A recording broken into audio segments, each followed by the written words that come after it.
السلام عليكم ورحمة الله وبركاته. الحمد لله الذي جعل الليل والنهار خلفة لمن أراد أن يذكر أو أراد شكورا. ونشهد أن لا إله إلا الله وحده لا شريك له، ونشهد أن سيدنا وسندنا وحبيبنا وشفيعنا ونبينا ومولانا محمدا عبده ورسوله، أرسله الله تعالى بالحق إلى الخلق بشيرا ونذيرا وداعيا إلى الله بإذنه وسراجا وقمرا منيرا. صلى الله تعالى عليه وعلى آله وأصحابه وبارك وسلم تسليما كثيرا مزيدا. أما بعد فأعوذ بالله من الشيطان الرجيم. بسم الله الرحمن الرحيم. يولج الليل في النهار ويولج النهار في الليل وسخر الشمس والقمر. وعن أبي هريرة رضي الله تعالى عنه قال قال رسول الله صلى الله عليه وسلم: اشتكت النار إلى ربها فقالت: رب أكل بعضي بعضا، فأذن لها بنفسين، نفس في الشتاء ونفس في الصيف، فأشد ما تجدون في الحر وأشد ما تجدون من الزمهرير. صدق الله العظيم وصدق رسوله النبي الكريم. আলহামদুলিল্লাহ, মহান রব্বুল আলামিনের দরবারে লাখো কোটি শুকরিয়া, যিনি অত্যন্ত দয়া করে মায়া করে আজকের এই জুমার দিন, বরকতময় দিন, ইজ্জতের দিন, সপ্তাহের সবচেয়ে সম্মানিত দিন শুক্রবার, আল্লাহর ঘর মসজিদে আসার, বসার, কোরআন ও হাদিস থেকে কিছু কথাবার্তা শোনার সুযোগ করে দিয়েছেন। এই জন্য সকলেই শুকরিয়া আদায় করি, আলহামদুলিল্লাহ। পাশাপাশি আমরা সকলেই সংক্ষিপ্তভাবে দুরূদ শরীফ পড়ি। আল্লাহুম্মা সাল্লি ওয়া সাল্লিম আলা নাবিয়্যিনা মুহাম্মদ ওয়া আলা আলিহি ওয়া আসহাবিহি আজমাইন। মুহতারাম হাজিরিন, বর্তমানে আমাদের সামনে শীতকাল চলতেছে। আমরা যে ঋতুতে অতিক্রম করতেছি, এই ঋতুটি হচ্ছে শীতকাল। শীতের ঋতু অতিক্রম করছি। তো এই শীতকাল আল্লাহ পাক রব্বুল আলামিনের যতগুলো কুদরত আছে, আল্লাহর কুদরতের একটা বহিঃপ্রকাশ হইল এই শীতকাল। ঠিক যেমনিভাবে গরমকাল সহ আসমান, জমিন, পাহাড়, পর্বত, বৃক্ষ, তরুলতা, প্রতিটা জিনিসেই আল্লাহ তাআলার এক একটি কুদরত, ঠিক সেই রকমভাবে শীতকালও মহান রব্বুল আলামিনের একটা বিশেষ কুদরত। কারণ এটা কিভাবে মাথায় ধরে বা আমাদের মাথায় কি করে কাজ করবে যে একই সময়, এখন বাজে 1:45, আবার 6 মাস পরে ঠিক একই সময় 1:45 গরমে থাকা যাবে না, আবার একই সময় 1:45তে এখন সবার শীত লাগতেছে। ঠিক সেরকম ভাবে রাতের 12টা-1টার সময় বর্তমানে শীতে এক একজন কম্পমান, কাঁপতেছে। কম্বল, বিদেশি জামা, এরপরে মোটা মোটা কাপড় ছাড়া আমরা থাকতে পারতেছি না। অথচ আর মাত্র 4-5 মাস পরে একটা পাতলা কাঁথাও আমাদের সহ্য হবে না, পাতলা কাঁথাও আমাদের গায়ের উপর রাখবো না, গেঞ্জি ছাড়া ঘুমাই অনেকেই, পারে না শুধু লুঙ্গিটা খুলতে, গরম, এত প্রচন্ড গরম থাকে, তাই না? তো আল্লাহ পাক রব্বুল আলামিনের এই শীত, এটা বিশেষ একটা কুদরত। বোঝা গেল আল্লাহ তাআলার যতগুলো কুদরত আছে, এই কুদরতের মধ্যে অন্যতম একটা কুদরত হচ্ছে এই শীত গরমের রহস্য। আল্লাহ পাক রব্বুল আলামিন তার কুদরতের বিবরণ দিতে গিয়ে কোরআনের অসংখ্য জায়গায় বলেছেন। আমি শুধু একটি আয়াত পাঠ করছি। সূরা ফাতিরের 13 নম্বর আয়াতে আল্লাহ পাক রব্বুল আলামিন বলেন, ইউলিজুল লাইলা ফিন নাহারি ওয়া ইউলিজুন নাহারা ফিল লাইল ওয়া সাখখারাশ শামসা ওয়াল কমার। মহান রব্বুল আলামিন তো তিনিই, সেই মহান শক্তিশালী কুদরতওয়ালা রব তো তিনিই, যিনি ইউলিজুল লাইলা ফিন নাহার, রাতের অংশকে দিনের অংশের মধ্যে প্রবেশ করিয়ে দেন, ওয়া ইউলিজুন নাহারা ফিল লাইল, এবং রাতের অংশকে দিনের অংশের মধ্যে প্রবেশ করিয়ে দেন। দিনের অংশকে রাতের মধ্যে, আবার রাতের অংশকে দিনের মধ্যে ঢুকিয়ে দেন। দেখেন, চিন্তা করলে যে এখন ফজরের নামাজ কয়টায় হচ্ছে? 5:50 ফজরের নামাজ হইতেছে, অথচ গরমকালে 5:50 যখন বাজবে, তখন কি ফজরের নামাজের ওয়াক্ত থাকবে? তখন ফজরের নামাজ হওয়ার পরে আরো 1.5 ঘন্টা পর হয়ে যাবে, অর্থাৎ 5:50 বাজার আরো প্রায় 1.5 ঘন্টা আগেই সূর্য উদিত হয়ে যাবে।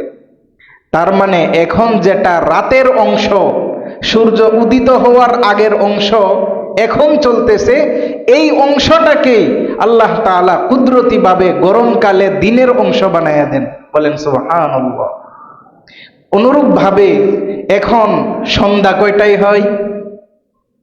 5:06 মাগরিবের ওয়াক্ত চলে আসে, 5:06 মাগরিবের ওয়াক্ত চলে আসে। অথচ গরমকালে 5:15 আমরা আসরের নামাজ পড়ে মসজিদ থেকে বের হই, ঠিক না ভাই? ঠিক। তাহলে এখন যেটা রাতের অংশ হিসাবে সাব্যস্ত হচ্ছে, গরমকালে আল্লাহ পাক রব্বুল আলামিন সেটাকে দিনের অংশ হিসাবে পরিণত করে দেন। তাহলে এই যে পরিবর্তন বিবর্তন, এই কুদরত, এই শক্তিশালী এই কুদরত একমাত্র কার হাতে বলেন? আল্লাহ সুবহানাহু ওয়া তাআলার হাতে। এই জন্যই এই আয়াতের ব্যাখ্যায় আল ইমাম ইবনে কাসির রাহমাতুল্লাহি আলাইহি তার বিখ্যাত তাফসীরের কিতাব তাফসীরুল কুরআনিল আযীম, প্রসিদ্ধ নাম হলো তাফসীরে ইবনে কাসির। সেই তাফসীরে ইবনে কাসিরের 5 নম্বর খণ্ডের 449 নম্বর পৃষ্ঠার মধ্যে বলেন যে আল্লাহ যে বললেন ইউলিজুল লাইলা ফিন নাহার ওয়া ইউলিজুন নাহারা ফিল লাইল, যে রাতের অংশকে দিনের অংশে পরিণত করেন এবং দিনের অংশকে রাতের অংশে পরিণত করেন, এর ব্যাখ্যা কি? এর ব্যাখ্যা হলো ফাতারাতান ইউতাউইলুল লাইলা ওয়া ইউকাসসিরুন নাহারা কামা ফিশ শিতাই। আল্লাহ পাক রব্বুল আলামিনের বিশেষ কুদরতের মাধ্যমে তিনি শীতকালে দিনকে করে দেন বেটে ছোট, আর রাতকে করে দেন অনেক দীর্ঘ। আবার এই আল্লাহ তাআলাই তার কুদরতের মাধ্যমে ওয়াতারাতান ইউতাউইলুন নাহার ওয়া ইউকাসসিরুল লাইল কামা ফিস সাইফ। আল্লাহ পাক তার কুদরতের মাধ্যমে গরমকালে দিনকে করে দেন অনেক লম্বা, আর রাতকে করে দেন অনেক খাটো ছোট বেটে। মে মাসে রোজা রাখা কত কষ্ট, প্রায় 14 ঘন্টা রোজা, সুবহানাল্লাহ, কি লম্বা। জোহরের পর থেকে শুয়ে থাকতে হয়, এত কষ্টের রোজা। আর শীতকালে দিন যে কোন দিক দিয়ে চলে যায় জোহরের পরে টেরই পাওয়া যায় না। তো এই যে দিনকে ছোট করা শীতকালে, আর রাতকে লম্বা করা, আর গরমকালে দিনকে লম্বা করা রাতকে ছোট করা, এই সমস্ত প্রক্রিয়াটাই হলো আল্লাহ তাআলার একটা বিশেষ কুদরত। আল্লাহ তাআলার কুদরত। আল্লাহ তাআলা ছাড়া এই কুদরত আর কারো পক্ষে সম্ভব না। মুহতারাম হাজিরিন, এই কুদরতের ফলাফল হিসাবে আমরা দেখতে পাই যে শীতকালে দিন হয় মাত্র 10 ঘন্টা আর রাত হয় 14 ঘন্টা, এই হইল 24 ঘন্টা। আর গরমকালে দিন হয় প্রায় 14 ঘন্টা আর রাত হয় মাত্র 10 ঘন্টা, অর্থাৎ শীতকালের বিপরীত। তো আল্লাহ তাআলা এত বড় কুদরত, এত বড় কুদরতের মালিক। তো এই জন্য এই ঋতুগুলো আল্লাহ পাক রব্বুল আলামিন আমাদেরকে দান করেছেন। এর রহস্য কি? এর রহস্য জেনে, এর ফজিলত জেনে আমাদের ইবাদত করা দরকার কিনা বলেন? তো এই ঠান্ডা গরম কেন হয়? এতক্ষণ তো আল্লাহর একটা কুদরতের কথা বললাম যে এটা আল্লাহ তাআলার বিশেষ কুদরত যে তিনি রাতকে দিনের অংশ বানায় দেন, আবার দিনকে রাতের অংশ বানায় দেন। তো এই রহস্যটা কিভাবে উন্মোচিত হলো, কিভাবে আমাদের সামনে আসলো, এই সম্পর্কে সহিহুল বুখারী, আসহুল কুতুব বা'দা কিতাবিল্লাহ, সহিহ বুখারীর 3260 নম্বর হাদিসের মধ্যে বর্ণিত হয়েছে। عن أبي هريرة رضي الله تعالى عنه قال قال رسول الله صلى الله عليه وسلم اشتكت النار إلى ربها فقالت رب أكل بعضي بعضا।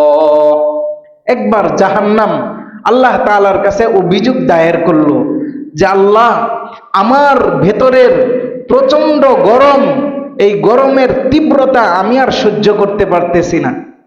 তাহলে দেখুন জাহান্নামের কি গরম, যে জাহান্নাম নিজেই তার গরমকে সহ্য করতে পারতেছে না। আকালা বাদি বাদ, আল্লাহ আমাদের সবাইকে হেফাজত করুক জাহান্নাম থেকে।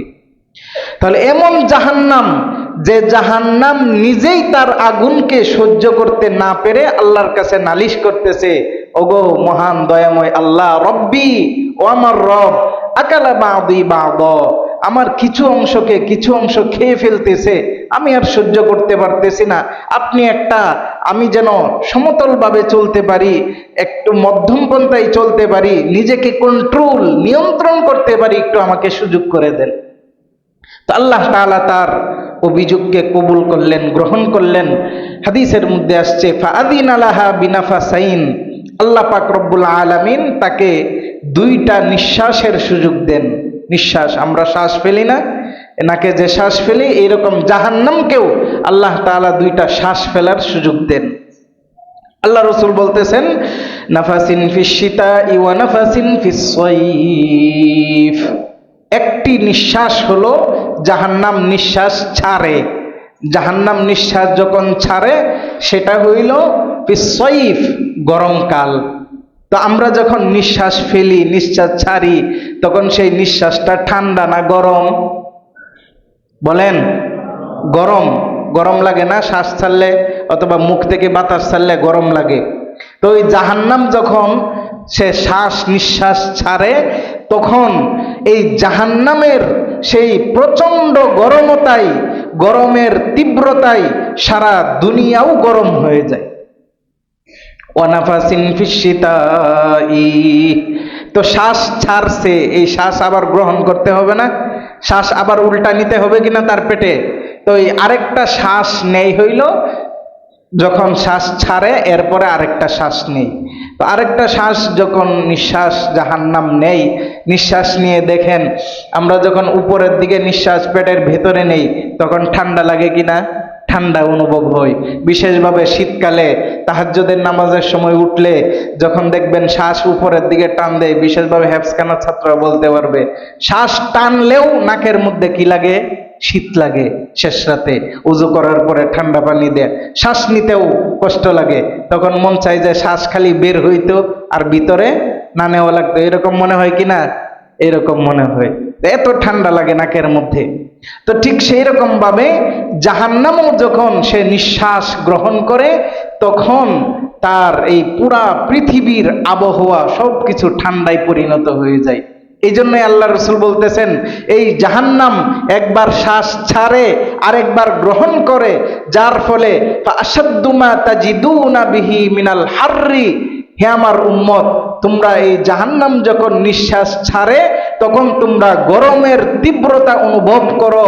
ওয়া আশাদ্দু মা তাজিদুনা বিহি মিনাজ জামহারির, আর যখন জাহান্নাম নিঃশ্বাস গ্রহণ করে তখন তোমরা শীতের তীব্রতা অনুভব করো। সহিহ বুখারীর 3260 নম্বর হাদিস। তাহলে এই হাদিসের মাধ্যমে আমাদের সামনে উন্মোচিত হয়ে গেল শীত এবং গরমের রহস্য। শীত কেন লাগে, গরম কেন লাগে, সবাই বুঝতে পারছেন তো? তো এবার আসেন এই শীতের ফজিল সম্পর্কে আমরা কিছু কোরআনের আয়াত এবং হাদিস জেনে নেই। সর্বপ্রথম আসি হাদিসের মধ্যে। আল্লাহ পাকের নবী হযরতে মুহাম্মদুর রাসূলুল্লাহ সাল্লাল্লাহু আলাইহি ওয়াসাল্লাম ইরশাদ করেন, যে হাদিসটি তিরমিজি শরীফের 2396 নম্বর হাদিস, 2396 নম্বর হাদিসের মধ্যে এসেছে, আন আনাস রাদিয়াল্লাহু তাআলা আনহু قال قال رسول الله صلى الله عليه وسلم إن عظم الجزاء مع عظم البلاء।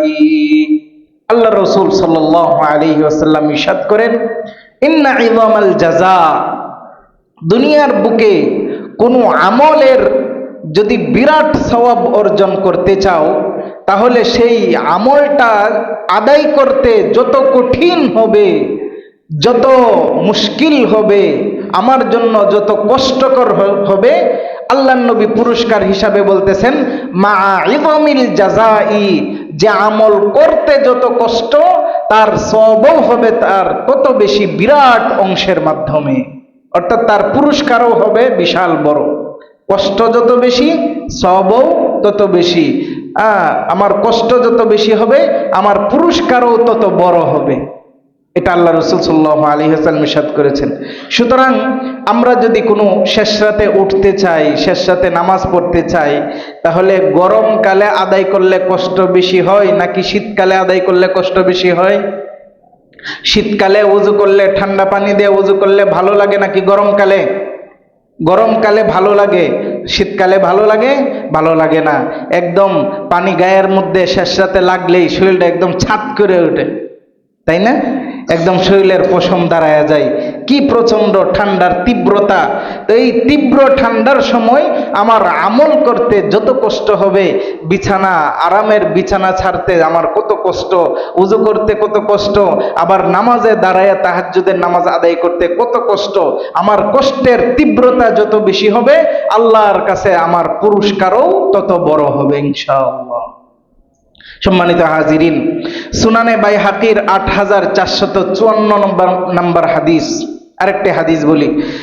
عن أبي سعيد الخدري رضي الله تعالى عنه قال قال رسول الله صلى الله عليه وسلم الشتاء ربيع المؤمن قصر نهاره فصامه وطال ليله فقامه।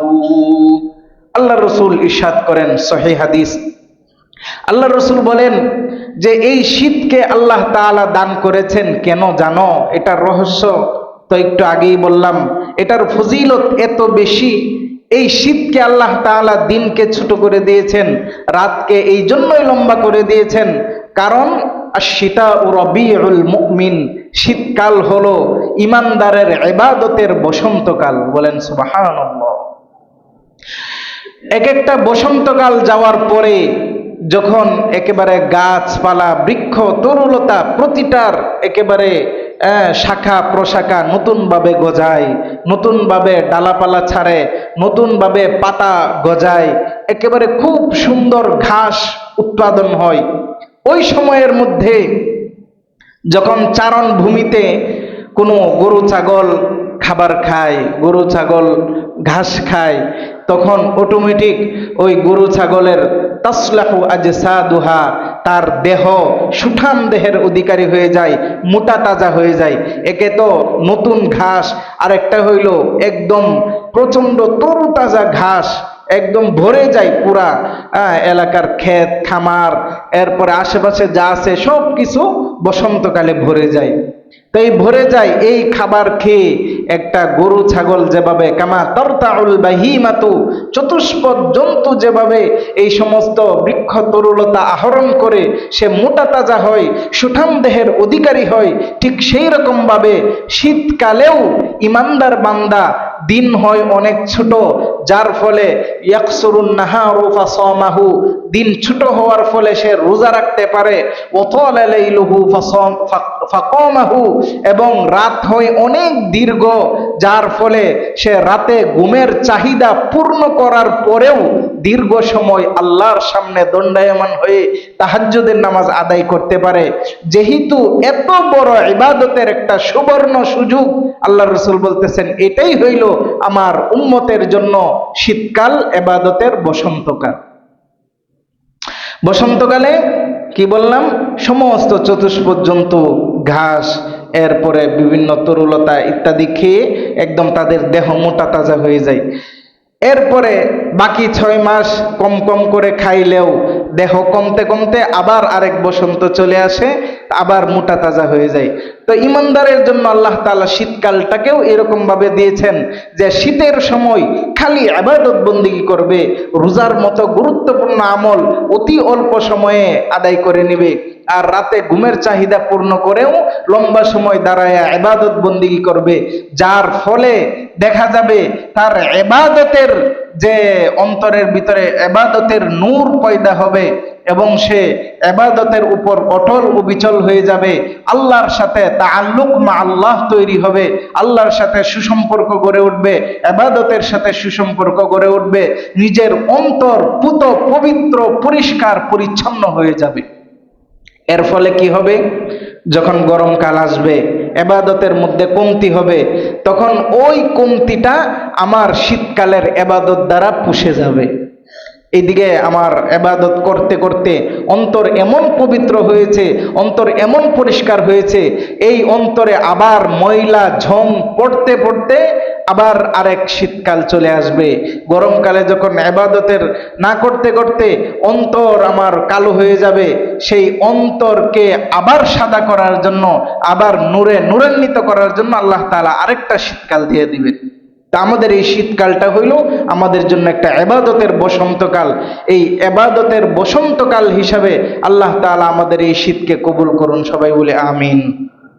মুহতারাম হাজিরিন, আরেক হাদিসের মধ্যে আল্লাহ রাসূল সাল্লাল্লাহু আলাইহি ওয়াসাল্লাম বলেন, জামে তিরমিজির হাদিস 797 নম্বর হাদিস, সেই হাদিসের মধ্যে আল্লাহ রাসূল ইরশাদ করেন, আশ-শিতাউ গনিমাতুল আবিদিন, শীতকাল হলো ইবাদতকারী যারা আছে তাদের জন্য সহজে অর্জিত গনিমতের নেই। এটার অর্থ কি? এর মানে হচ্ছে গনিমত কাকে বলা হয়? গনিমত বলা হয় শত্রুপক্ষের সাথে ফাইট করে, যুদ্ধ করে যে সম্পদ তাদের থেকে নেওয়া হয়, পাওয়া যায়, এটা হলো গনিমত। আল্লাহ তাআলা হালাল করছেন, আহাল্লুল হালাল, সবচাইতে হালাল, যে শত্রুর সাথে যুদ্ধ করার পরে তাদের কাছ থেকে যা কিছু সামানাদি পাওয়া যাবে, তাদেরকে পরাজিত করে, এটার নাম হইল গনিমত। তো এখন বলেন, কেউ যদি যুদ্ধ করা ছাড়াই এই কোটি কোটি টাকার বা অনেক মূল্যবান ধন সম্পদ পাওয়া যায় যুদ্ধ করা ছাড়াই, তাহলে এটা সহজ হইল না কঠিন হলো? সহজ হলো। আর যদি যুদ্ধ করে করা যায়, তাহলে কারো হাত কাটবে, কারো পা কাটবে, কেউ নিহত হবে, কেউ শহীদ হবে, কেউ মারা যাবে, কেউ ল্যাংড়া লুলা হয়ে যাবে, এক একজন এক এক অবস্থা। এরপরে তুমুল যুদ্ধের পরে গনিমত পাওয়া গেল, তাহলে এটা তো অনেক কষ্টকর। কিন্তু এরকম কষ্ট করা ছাড়াই যদি আমি গনিমত পাওয়া যায়, তাহলে এটা তো আমার জন্য কত সৌভাগ্যের বিষয়, এবং এটা আমার জন্য কত বড় কল্যাণ বয়ে নিয়ে আসবে, আমার জন্য সুসংবাদ এবং সৌভাগ্য। আল্লাহ রাসূল বলতেছেন, যেরকম ভাবে যুদ্ধ ছাড়াই গনিমত অর্জন করা যে কেউ খুশি হবে, যে কেউ নিজের সৌভাগ্যের কারণ মনে করবে, ঠিক সেই রকম ভাবে শীতকালও হইল সহজে অর্জিত গনিমতের নেই। বলেন, গরমকালে লম্বা সময় যদি রোজা রাখি 14 ঘন্টা, তাহলে এইটাকেও রোজা বলবে? আবার শীতকালে 10 ঘন্টা রোজা রাখলে এটাকে অর্ধেক রোজা বলবে না পুরা রোজাই বলবে? পুরা রোজাই বলবে। অথচ 4 ঘন্টা কমে গেছে। তাহলে আমার এই রোজার মাধ্যমে ওই সওয়াব সমান সমান, অথচ কষ্ট কম। এরকম ভাবে রাতের বেলায় গরমকালে একটু ঘুম চোখ লাগতে লাগতেই ফজরের আজান হয়ে যায়, এত তাড়াতাড়ি রাতে 12টা 1টার আগে গরমের তীব্রতার কারণে ঘুমে আসে না। যখন অনেক কষ্ট করে ঘুম আসলো, এরপরে দেখা যায় যে ঘুম আসার একটু পরেই আজান বা ডাক দেয়া দেয়, তখন আর আরামের ঘুম আর ঘুমানো যায় না, বরং নিজের আমল ইবাদত কোরআন তিলাওয়াত ইত্যাদির মধ্যে লেগে যেতে হয়। কিন্তু শীতের বেলায় দেখেন দীর্ঘ সময় ঘুমাইতে ঘুমাইতে একদম পিঠের মধ্যে ব্যথা হয়ে যায়, আর ঘুম আসতে ইচ্ছা করে না। তো ওই সময়ে যদি আমি উঠি, ঘুম থেকে ওঠার পরেও দেখব যে আরো অনেক লম্বা সময় রয়ে গেছে তাহাজ্জুদের নামাজের জন্য, ইবাদতের জন্য, কোরআন তিলাওয়াতের জন্য। তো এটাই আল্লাহর রাসূল বলতেছেন যে শীতা ও গনিমাতুল আবিদিন, শীতকাল হলো আল গনিমাতুল বারিদাহ, ইবাদতকারীদের জন্য একদম সহজে অর্জিত গনিমতের নেই। আল্লাহ তাআলা আমাদের প্রত্যেকের জীবনের মধ্যে এই সহজে অর্জিত গনিমতকে ফিট করার তৌফিক দান করুন। মহতারাম হাজিরিন, এই শীতকাল এমন একটি চমৎকার ঋতু, এমন একটি গুরুত্বপূর্ণ ঋতু যে সম্পর্কে আপনারা ইতিপূর্বে আয়াতও শুনেছেন এবং হাদিসও শুনেছেন। আল্লাহ রাসূল হাদিস বর্ণনা করেছেন এর ফজিলত সম্পর্কে। ঠিক সাহাবায়ে কেরাম রাদিয়াল্লাহু তাআলা আনহুম তারাও অত্যন্ত গুরুত্ব দিতেন এই শীতকালকে। কেমন গুরুত্ব দিতেন? হযরত ওমর রাদিয়াল্লাহু তাআলা আনহু সহ আরো অনেক সাহাবায়ে কেরাম থেকে বর্ণিত হয়েছে, যখন এই শীতকাল আসতো তখনই তারা শীতকালকে স্বাগতম জানানো শুরু করতেন। তারা শীতকালকে সংবর্ধনা দিতেন, মারহাবান বিশশিতাই, শীতকালকে স্বাগতম, তানজিলু ফীহিল বারাকাহ, কারণ এই শীতকালে দিনে রাতে সারা দিন সারা রাত 24 ঘন্টা আল্লাহর পক্ষ থেকে রহমত নাজিল হতে থাকে। তাহলে এই শীতকালকে তারা সংবর্ধনা দিতেন, এই শীতকালকে তারা স্বাগতম জানাতেন। আর কেনই বা স্বাগতম জানাবেন না? আরেক হাদিসের মধ্যে আসছে, হযরতে সাইয়্যিদুনা হাসান বসরি রাহমাতুল্লাহি আলাইহি বলেন, বালাগনা আন্নাল মালাইকাতা তাফরাহু লিল মুমিনি বিশশিতাই আন্না লাইলাহু তাওয়িলুন ইয়াকুমুহু ওয়া আন্না নাহারাহু কাসীরুন ইয়াসুমুহু। হযরতে হাসান বসরি রাহমাতুল্লাহি আলাইহি বলেন যে আল্লাহওয়ালা বুজুর্গ ইবাদতকারীদের জন্যই শুধুমাত্র এই শীতকাল খুশির সংবাদ নয়, বরং আসমানের ফেরেশতারা পর্যন্ত, তাফরাহুল মালাইকা, আল্লাহর নূরের তৈরি ফেরেশতারাও শীতকাল আসলে খুশি হয়ে যায়। বলেন সুবহানাল্লাহ। ফেরেশতারা পর্যন্ত খুশি হয়ে যায়। কত বড় কথা! ফেরেশতারা কেন খুশি হয়? আপনি আপনার সন্তানকে মাদ্রাসায় ভর্তি করাইলেন, তা আপনার সন্তান ক্লাসের মধ্যে ফার্স্ট হইল, খুব ভালোভাবে পড়াশোনা করতেছে, 1 নাম্বার হইল, পুরস্কার হইল, বিশাল বড় মাহফিলের মধ্যে বলল অমুকের ছেলে অমুক এত নাম্বার পুরস্কার পেয়েছে, তাহলে আপনার মন খুশি লাগবে কিনা? খুশি লাগবে না? বাবার মন খুশি লাগবে। ঠিক সেই রকম ভাবে এই ফেরেশতারা হইল প্রতিটা ক্ষেত্রে ইমানদারের সহযোগী। ফেরেশতারা তো প্রতিটা আমল দেখতে পায়।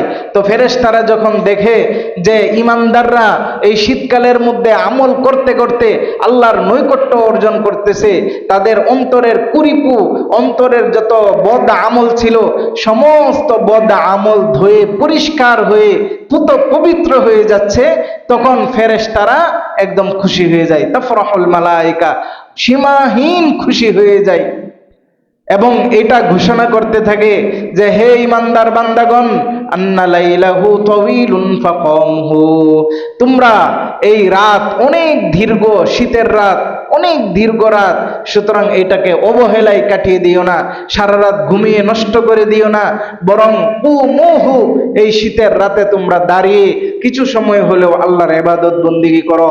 ওয়া আন্না নাহারাহু কাসীরুন, আর এর দিন হইল খুবই খাটো, সুতরাং এই দিনকে তোমরা অবহেলা করো না, বরং রোজার মাধ্যমে তোমাদের দিনগুলোকে আলোকিত করে দাও। এই রোজা কিয়ামতের ময়দানে সুপারিশ করবে। 2টা জিনিস কিয়ামতের ময়দানে বান্দার জন্য সুপারিশ করবে। আসসিয়াম ওয়াল কুরআন ইয়াশফাআনি লিল আবদি ইয়াউমাল কিয়ামাহ। কিয়ামতের ময়দানে রোজা এবং কোরআন শরীফ এই দুইটা জিনিস সর্বপ্রথম বান্দার জন্য আল্লাহর কাছে সুপারিশ করবে। রোজা কি বলবে? ইন্নী মানাতুহু নাহারুস সিয়াম মিনাল আকলি ওয়াশ শুরবি ওয়াল বিআল। যে আল্লাহ এই শীতের বেলায় হোক গরমের বেলায় হোক যখনই সে রোজা রেখেছে, এই রোজা রাখার কারণে ভাত খাওয়া হালাল, এরপরে পানি পান করা হালাল, কিন্তু আমি তোমার বান্দাকে এই রোজার দিনের বেলায় তাকে এই হালাল খাবার থেকে পর্যন্ত আমি বিরত রেখেছি। তুমি আল্লাহকে খুশি করার জন্য সে হালাল খাবার বর্জন করেছে, হালাল স্ত্রী বর্জন করেছে, হালাল পানীয় বর্জন করেছে।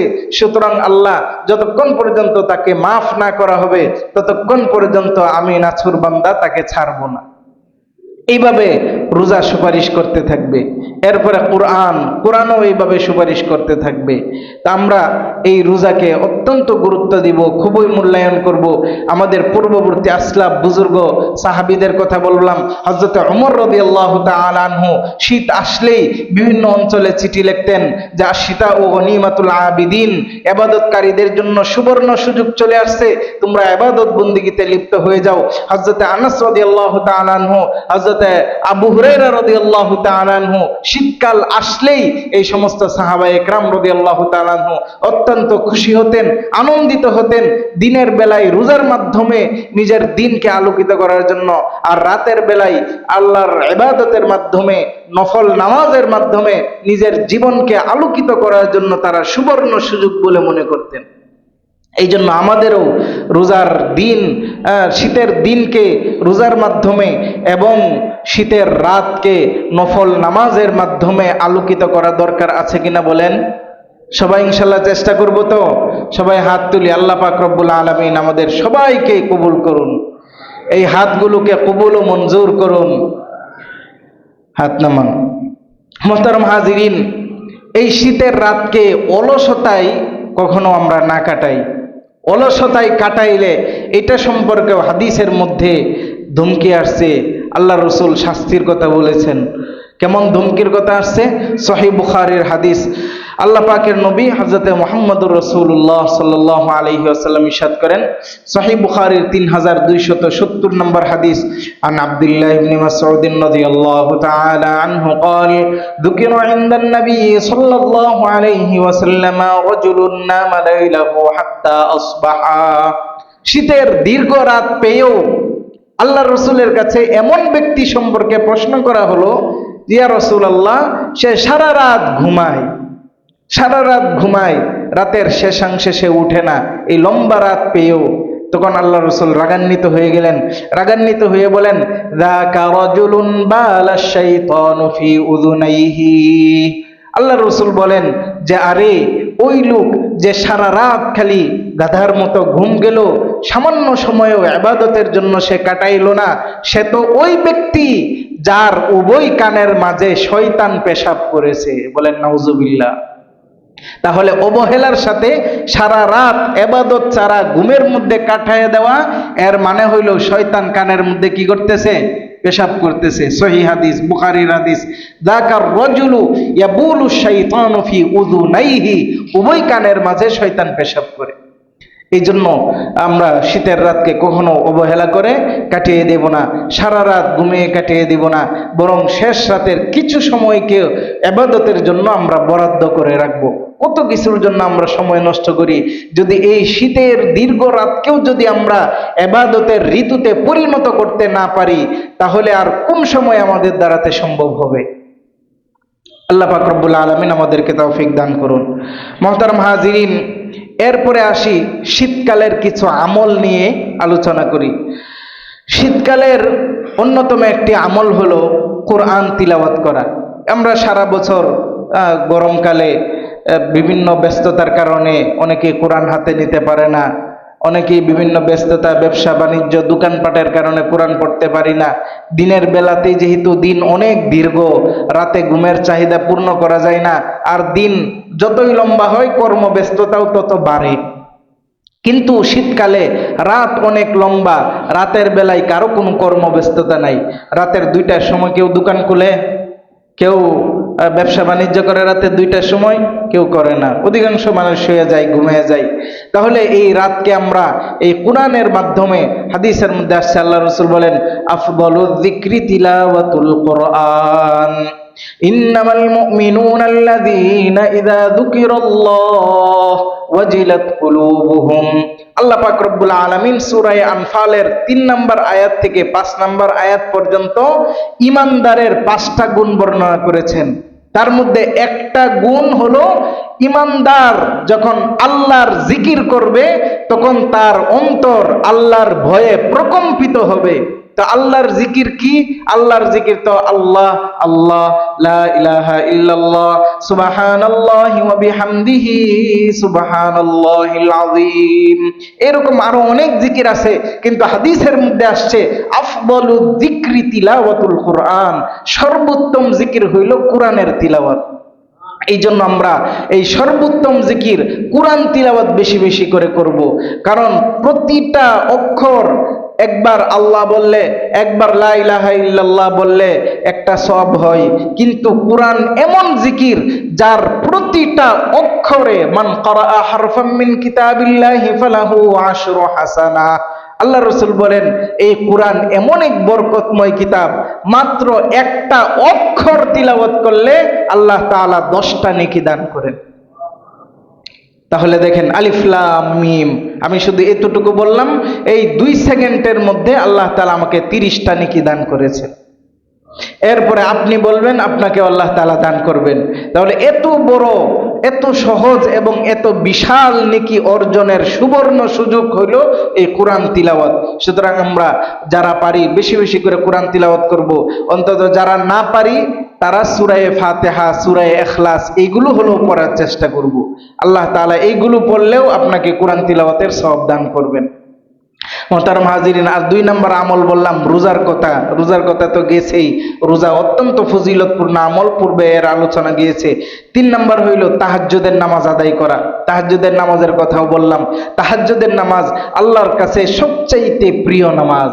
ফরজ নামাজের পরে আল্লাহর কাছে সবচাইতে দামি আমল হলো তাহাজ্জুদের নামাজ আদায় করা। এটাই আল্লাহ রাসূল হাদিসের মধ্যে বারবার বলেছেন। কারণ তাহাজ্জুদের নামাজের ওয়াক্তটা এমন একটা মুহূর্তের মধ্যে হয় যখন স্বয়ং আল্লাহ পাক রব্বুল আলামিনের কুদরত এবং রহমত নিচের আসমানের মধ্যে নেমে আসে। হাদিসের মধ্যে আসছে, সহিহ বুখারীর 1145 নম্বর হাদিস, আল্লাহ রাসূল বলেন, ইয়ানজিলুল্লাহু তাবারাকা ওয়া তাআলা ইলাস সামাঈদ দুনিয়া কুল্লা লাইলাতিন। প্রতিটা রাতে আল্লাহ পাক রব্বুল আলামিন বান্দার দোয়া কবুল করার জন্য, বান্দার আরজিগুলোকে গ্রহণ করার জন্য আল্লাহ তাআলা আরশে আজিম থেকে তার কুদরতকে নিচের আকাশের মধ্যে নামিয়ে নিয়ে আসেন। বান্দা তখন যা কিছু চান আল্লাহ পাক রব্বুল আলামিন এই বান্দার সেই দোয়াগুলোকে কবুল করতে থাকেন। এমনকি আল্লাহ পাক রব্বুল আলামিন বান্দাদেরকে ডাকতে থাকেন, মাইয়াদউনি ফাস্তাজিব লাহু। আমার কোন বান্দা এমন আছো আমার কাছে দোয়া করো, ফাস্তাজিব লাহু, আমি তার সেই দোয়াকে কবুল করব। ওমাইয়াসআলুনি ফাউতিয়াহু, এবং আমার কাছে এমন কোন বান্দা আছো যে অভাবগ্রস্ত, আমার কাছে অভাবের জন্য দোয়া চাও, টাকা পয়সা আর্থিক সংকটের জন্য দোয়া চাও, ফাউতিয়াহু, আমি আল্লাহ তোমার অভাবকে মিটিয়ে দিব। এইভাবে আল্লাহ পাক রব্বুল আলামিন বান্দাকে ডাকতে থাকেন। তাহলে যখন কেউ দেওয়ার জন্য ডাকতে থাকেন, তখন কেউ যদি ডাকে তাহলে এটার মূল্য বেশি নাকি অন্য সময় তার কাছে চাইলে এটার মূল্য বেশি? যখন ডাকতে থাকেন তখন যদি আপনি তার কাছে চান, তখন চাইতে দেরি, দিতে দেরি হবে না। কিন্তু যখন কথার একটা দোকান, উদাহরণ দিয়ে বলি, দোকান খোলা আছে, এখন যদি আপনি কোনো একটা জিনিস কিনতে চান, গিয়া চান, সদাই কিনতে চান, তাহলে তাকে বলার সাথে সাথেই সেই সদাইটা দিতে পারবে না? দিতে পারবে। কিন্তু দোকান বন্ধ, সে বাড়িতে আছে, এই মুহূর্তে যদি আপনি তাকে বলেন যে ভাই অমুক জিনিসটা লাগবে, তখন সে কি বলবে? যে ঠিক আছে, তুমি একটু দাঁড়াও, আমি আসতেছি, দোকান খুলবো, তারপরে দিবে। তো যদিও আল্লাহর কাছে এই দোকান খোলার মতো না, আল্লাহ যখন ইচ্ছা তখনই দিতে পারেন, কিন্তু তারপরেও যখন আল্লাহ বান্দাকে দেওয়ার জন্য ডাকতেছেন ওই সময় আর যে সময় আল্লাহ ডাকতেছেন না কখনো বরাবর হইতে পারে না। এই জন্য আল্লাহ তাআলা যখন বান্দাকে ডাকেন তখন আমাদের বেশি বেশি আল্লাহর কাছে চাওয়া দরকার। মুহতারাম হাজিরিন, আরেকটা আমল হলো দৈনিকের যে সুন্নত নামাজগুলো আছে সেই সুন্নত নামাজগুলোকে পরিপূর্ণভাবে গুরুত্বের সাথে আদায় করা। হাদিসের মধ্যে আসছে, আন উম্মে হাবিবা রাদিয়াল্লাহু তাআলা আনহা ক্বালাত ক্বালা রাসূলুল্লাহ সাল্লাল্লাহু আলাইহি ওয়াসাল্লাম মান সাল্লা ফি ইয়াউমিন ওয়া লাইলাতিন 12 রাকাতান বুনিয়া লাহু বাইতুন ফিল জান্নাহ। হযরত উম্মে হাবিবা রাদিয়াল্লাহু তাআলা আনহা বলেন, আল্লাহর রাসূল সাল্লাল্লাহু আলাইহি ওয়াসাল্লাম ইরশাদ করেছেন, যেই ব্যক্তি দৈনিক 12 রাকাত সুন্নত আদায় করবে, আরবাউন ক্বাবলা যুহর ওয়া রাকাতাইনি বাদাহা, যুহরের আগে 4 রাকাত, যুহরের পরে 2 রাকাত, ওয়া রাকাতাইনি বাদাল মাগরিব, মাগরিবের পরে 2 রাকাত, ওয়া রাকাতাইনি বাদাল ইশা, ইশার পরে 2 রাকাত, ওয়া রাকাতাইনি ক্বাবলাল গাদাত, এবং ফজরের নামাজের পূর্বে 2 রাকাত। এই হইল মোট 12 রাকাত। এই 12 রাকাত সুন্নত নামাজ যারা গুরুত্বের সাথে আদায় করবে, আল্লাহ রাসূল বলেন, বুনিয়া লাহু বাইতুন ফিল জান্নাতি, তার জন্য আল্লাহ পাক রব্বুল আলামিন স্পেশাল ভাবে জান্নাতের মধ্যে একটা ঘর নির্মাণ করবে। দুনিয়ার বুকে একটা সাধারণ ছোটখাটো ঘর বানানোর জন্য আমাদের কত প্ল্যান, কত কিছু করি, যে একটু ঘরটা আমার ভালো দেখা যাবে, একটু ঘরটা আমি বিল্ডিং করব, কত মেহনত, কত পরিশ্রম, কত কিছু করি। আর আল্লাহ তাআলা সেই জান্নাতের মধ্যে এই মাত্র 12 রাকাত নামাজ আদায়ের ফলে বিশাল একটা অট্টালিকা আমাকে দান করবেন। এইগুলো এতক্ষণ পর্যন্ত যা কিছু বলা হলো, এইগুলা হইলো আমাদের ব্যক্তিগত আমল, ব্যক্তিগতভাবে আমাদের প্রত্যেকের করা উচিত। এবার আসুন আমাদের সামাজিকভাবে কিছু কাজ করা দরকার এই শীতকে উপলক্ষ করে। আমাদের মাঝে যারা ধনী আছে বা মধ্যবিত্তের লোক আছে, সবার কাছেই জামা কাপড় আছে, সবার কাছেই শীতের পোশাক আছে, কিন্তু একজন অসহায় হতদরিদ্র গরিব মানুষ, আপনার শরীরে যেমন লাল রক্ত আছে, একজন গরিব অসহায়ের গায়ের মধ্যে কালো রক্ত। কালো রক্ত কি রক্ত? তার গায়েও লাল রক্ত। আপনার দেহটা যেরকম ভাবে 360টা জোড়া গোশত দিয়ে গঠিত, এরকম একটা গরিব অসহায়ের দেহ আল্লাহ তাআলা রক্ত মাংস এই গোশত দিয়েই গঠন করেছেন। সুতরাং আপনার যেরকম শীতের তীব্রতা অনুভব হয়, একজন গরিব অসহায় মানুষেরও শীতের তীব্রতা অনুভব হয়। কিন্তু আল্লাহ তাআলা দয়া করে আপনাকে বানিয়েছেন ধনী, আরেকজনকে বানিয়েছেন অসহায় গরিব। এই জন্য আমাদের গরিবদের প্রতি রহমদিল হতে হবে, গরিবদের প্রতি আমাদের সহনশীল হতে হবে। সামাজিকভাবে আমরা যারা গরিব অসহায় আছে তাদেরকে, আমার রাতের বেলায় বিদেশি কম্বল ছাড়া ঘুম আসে না, তাহলে আমার গরিব ভাইয়ের কথা চিন্তা করব, তার জন্য আমার যতটুকু সামর্থ্য আছে এতটুকু দিয়ে আমি তার পাশে দাঁড়াবো। শীতকালে গরম পোশাক পরিধান না করলে আমার বাচ্চার ঘুম আসতেছে না, তাহলে গরিবের বাচ্চার কি অবস্থা? গরিবের বাচ্চার জন্য আমরা ফিকির করব যে আমার গরিব অসহায় পাশের মহল্লার একটা ছেলে আছে, একটা ছোট বাচ্চা আছে, একজন ইতিম আছে, তার পাশে দাঁড়াবো। তো এইগুলো দাঁড়াইলে কি হবে? আল্লাহ পাক রব্বুল আলামিনের নবী হযরতে মুহাম্মদুর রাসূলুল্লাহ সাল্লাল্লাহু আলাইহি ওয়াসাল্লাম ইরশাদ করেন, সুনানে আবু দাউদের হাদিস, আর রাহিমুনা ইয়ারহামুহুমুর রহমান ইরহামু মান ফিল আরদি ইয়ারহামুকুম মান ফিস সামাই। আর রাহিমুনা ইয়ারহামুহুমুর রহমান, যারা দুনিয়াতে মানুষের উপর দয়া করবে, মানুষকে কোনো কিছু দান করবে, অসহায়কে সহায়তা করবে, স্বয়ং আল্লাহ পাক রব্বুল আলামিন তার সহায়ক হিসাবে দাঁড়ায় যাবে। অপর হাদিসে আসছে, সহিহ মুসলিমের হাদিস, ওয়াল্লাহু ফি আউনিল আবদি মা কানাল আবদু ফি আউনি আখিহি। একজন ইমানদার, একজন মানুষ যখন আরেকজন মানুষের পাশে দাঁড়াবে, একজন মানুষ যখন আরেকজন মানুষের সহায় হবে, স্বয়ং আল্লাহ পাকের জিম্মায় চলে আসে স্বয়ং আল্লাহ পাক তার সাহায্য করা। এই জন্য আমরা যারা গরিব অসহায় আছে তাদের পাশে দাঁড়াবো। আরেক হাদিসে আল্লাহ রাসূল বলেন, মান নাফাসা আন মুমিনিন কুরবাতাম মিন কুরাবিদ দুনিয়া নাফাসাল্লাহু আনহু কুরবাতান মিন কুরাবি ইয়াউমিল কিয়ামাহ। যেই ব্যক্তি এই দুনিয়াতে কোনো অসহায়, কোনো দরিদ্র ব্যক্তির কোনো একটা সমস্যার সমাধান করে দিল, কাউকে একটা পোশাক দান করলো, যার খাবার নাই তাকে অন্ন দান করলো, যার বস্ত্র নাই তাকে পোশাক দান করলো, আল্লাহ পাক রব্বুল আলামিন কিয়ামতের ভয়ঙ্কর মুহূর্তে তাকে এই ভয়ঙ্কর পরিস্থিতি থেকে উদ্ধার করবেন। আরেক হাদিসের মধ্যে আসছে, আল্লাহ রাসূল বলেন, মান কাসা মুসলিমান থাউবান কাসাল্লাহু মিন খুদুরিল জান্নাতি। তিরমিজি শরীফের হাদিস। আল্লাহ রাসূল বলেন, শীত হোক গরম হোক, যখন কোনো একটা অসহায় মানুষের কাপড়ের প্রয়োজন, বিশেষভাবে কাপড়ের প্রয়োজন হয় শীতকালে, শীতকালে বেশি কাপড়ের প্রয়োজন হয়, তো এই শীতের মুহূর্তে যদি কোনো একজন মানুষ আরেকজন মানুষকে আল্লাহকে রাজি খুশি করার জন্য একটা কাপড় দান করলো, একটা পোশাক দিল, একটা গরম গেঞ্জি দান করলো, একটা কম্বল দান করলো, একটা পোশাক দান করলো, আল্লাহ রাসূল বলেন সেই ব্যক্তিকে আল্লাহ তাআলা কিয়ামতের দিন জান্নাতের সবুজ পোশাক পরাইয়া দিবেন। তাহলে এই সামাজিকভাবে এই সমস্ত কাজ করা আমাদের দরকার কিনা?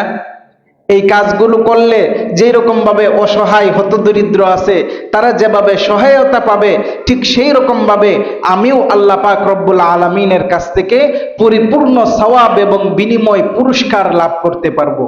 এই জন্য আসুন আমরা সামাজিকভাবে, ব্যক্তিগতভাবে আজকে যে সমস্ত আমলের কথা বলা হলো, প্রতিটা আমল দিনের বেলায় বেশি বেশি করে রোজা রাখি, রাতের বেলায় অবহেলায় না কাটিয়ে দেই, রাতের সময়টাকে ঘুমের জন্য বরাদ্দ করব, আবার ইবাদতের জন্য বরাদ্দ করব। ঠিক সেই রকম ভাবে দিনের বেলায় যারা অসহায় হতদরিদ্র আছে তাদেরকে সহায়তার জন্য আমার মাসিক ইনকাম থেকে, আমার আর্থিক উপার্জন থেকে তাদের জন্য একটা অংশ বরাদ্দ করে রাখবো। দুনিয়া আখেরাতে সফলতা ইনশাল্লাহ আমাদেরকে আল্লাহ তাআলা অবশ্যই দান করবেন। যে সমস্ত কথাবার্তা বলা হলো, আল্লাহ পাক রব্বুল আলামিন আমাকে সহ সবাইকে আমল করার তৌফিক দান করুন, আমিন। ওয়া আখিরু দাওয়ানা আনিল হামদুলিল্লাহি রাব্বিল আলামিন। যারা সুন্নাত আদায় করি নাই আদায় করিন।